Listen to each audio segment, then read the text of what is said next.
முதல் 3 நாட்களுக்கு நீலகிரி, கோவை மாவட்டங்களில் மிக கனமழைக்கு வாய்ப்பு இருப்பதாக வானிலை ஆய்வு மையம் அறிவிப்பு வெளியிட்டிருக்கிறது. விவரங்களை செய்தியாளர் செலினா வழங்க கேட்கலாம். செலினா, வானிலை ஆய்வு மையம் வெளியிட்டுள்ள அறிவிப்பு குறித்து பதிவு பண்ணுங்க. மேற்கு திசையின் காற்று வேக மாறுபாடு காரணமாக தமிழகத்தை பொறுத்தவரையிலும் தொடர்ந்து 5 நாட்களுக்கு லேசானது முதல் மிதமான மழைக்கும் ஓரிரு மாவட்டங்களில் கனமழைக்கான வாய்ப்பு இருக்கும். இந்த நிலையில் இன்றும் நாளையும் தமிழகத்தை பொறுத்தவரையிலும் இன்று, நாளை மற்றும் நாளை மறுநாள் ஆகிய 3 நாட்களில் தமிழ்நாட்டில் நீலகிரி, கோவை உள்ளிட்ட மாவட்டங்களில் கனமழை முதல் மிக கனமழைக்கு வாய்ப்பிருப்பதாகவும் இந்த மாவட்டங்களுக்கு ஆரஞ்சு நிற எச்சரிக்கை என்பது விடுக்கப்பட்டிருக்கிறது.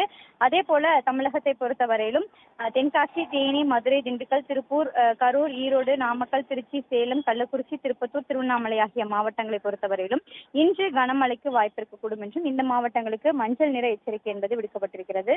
சென்னை மற்றும் புறநகர் சென்னையை பொறுத்தவரையிலும் அடுத்த 24 மணி நேரத்திலிருந்து 48 மணி நேரம் வரையிலும் வானம் ஓரளவு மேகமூட்டத்துடன் காணப்படும். அதே போல லேசானது முதல் மிதமான மழைக்கு வாய்ப்பிருப்பதாகவும் சென்னை வானிலை ஆய்வு மையம் தெரிவித்திருக்கிறது. விவரங்களுக்கு நன்றி செலினா.